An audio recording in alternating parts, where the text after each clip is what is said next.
Mi nombre es Claudia Trejos y les voy a presentar el modelo fordista.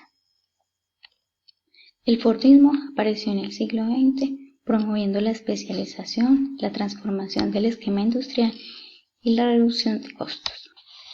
El término fordismo se refiere al modo de producción en cadena en serie que llevó a la práctica Harrison Ford, fabricante de automóviles de Estados Unidos.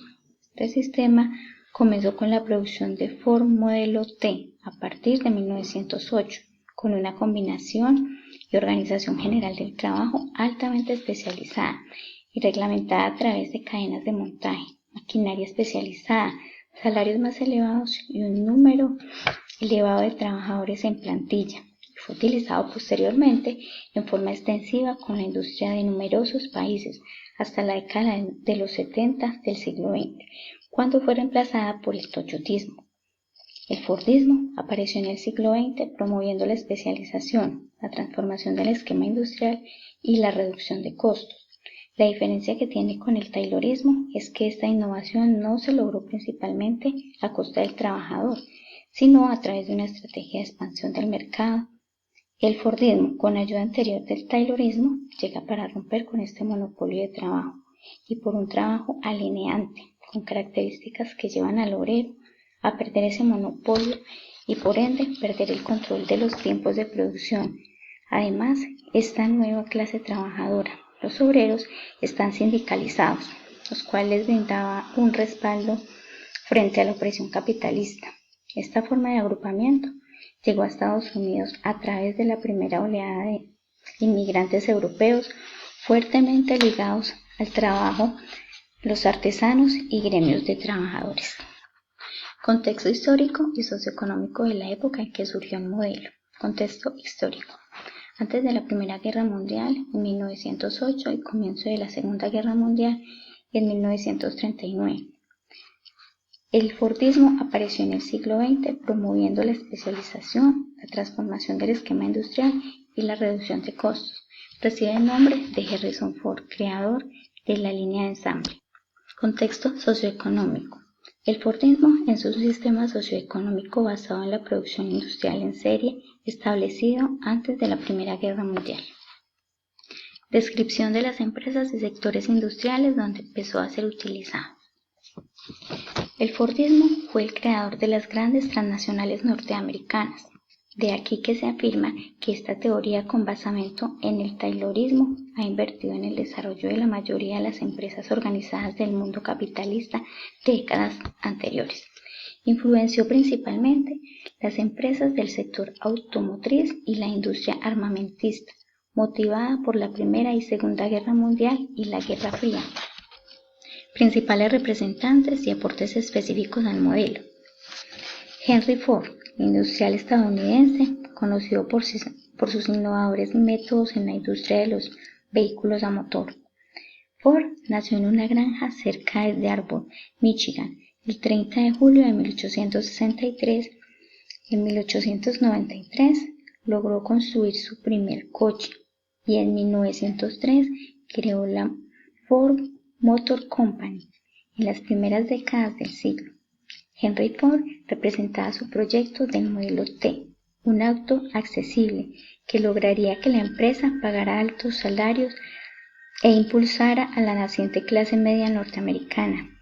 Henry Ford instituyó la producción industrial masiva, pero lo que realmente le importaba era el consumo masivo. Inventó el sistema de franquicia de ventas y autoservicios. Ford basa toda su estrategia en producción en la estandarización. La diversidad del producto se reduce al mínimo y esto abarata considerablemente su precio. En 1913 fabricaba 800 carros por día. En 1914 repartía entre sus empleados una parte del capital accionario de la empresa.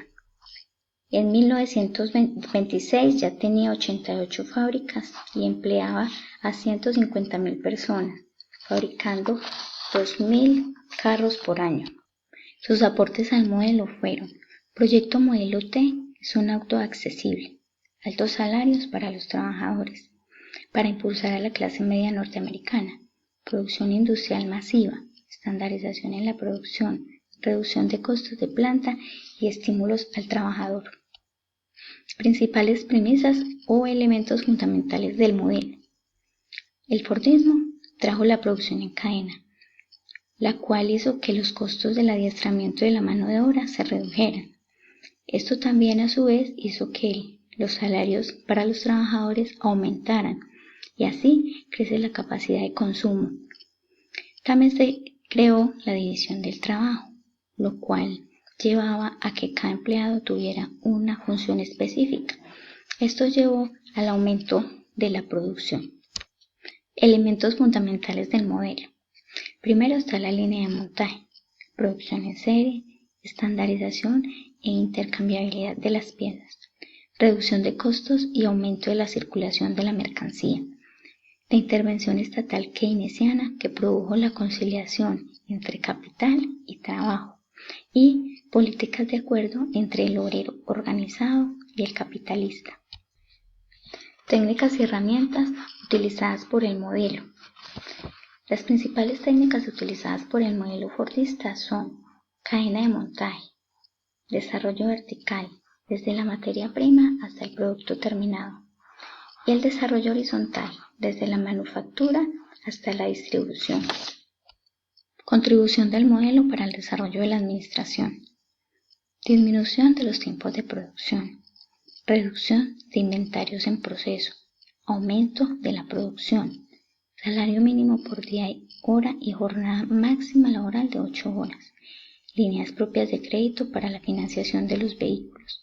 Se dio acciones de la Ford Motor a sus trabajadores con el fin de incrementar los ingresos de los empleados. Principales críticas y debilidades que han sido identificadas por el modelo. Durante la época del Fordismo se pudieron diferenciar varios factores que contribuyeron a diferentes críticas. Primero, los grupos feministas criticaron al Fordismo, dentro de ellas la figura del patriarcado y la división sexual con respecto al trabajo. Asimismo, los grupos étnicos y los marginados lucharon por su entrada en el Fordismo.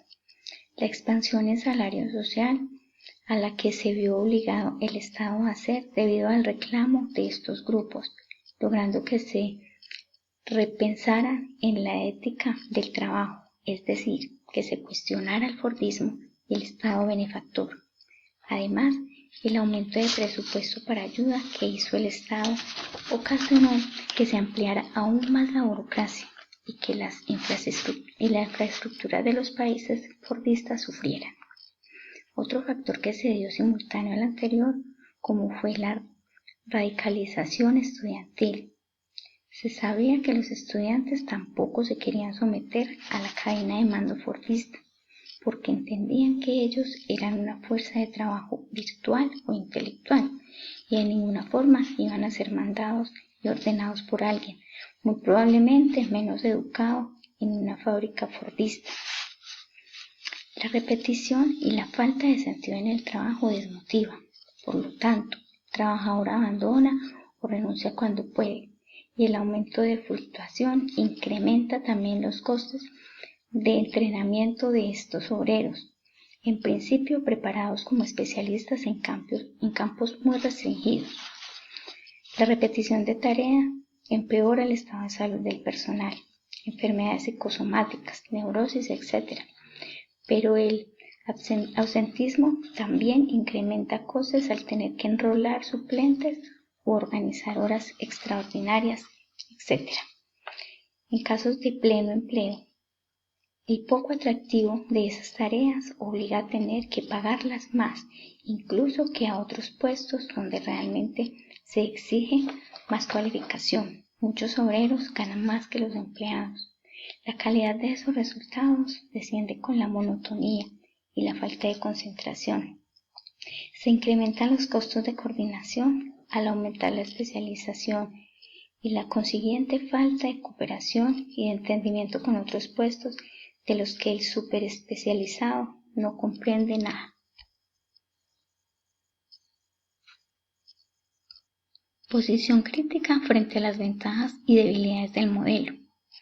Debido a la demanda y a las características socioculturales de la época, El Fordismo fue en su momento un modelo cuyas ventajas no solo favorecían al empresario, sino al empleado.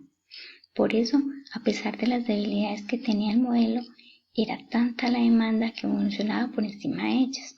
Pero hay desventajas, y sin duda una de las más importantes es la exclusión del control del tiempo de producción por parte de la clase obrera, donde se repetía la misma función una y otra vez, haciendo el trabajo monótono y gran fatiga laboral. Posición crítica sobre el uso actual del modelo identificado, empresas o clase de empresas donde se podría aplicar.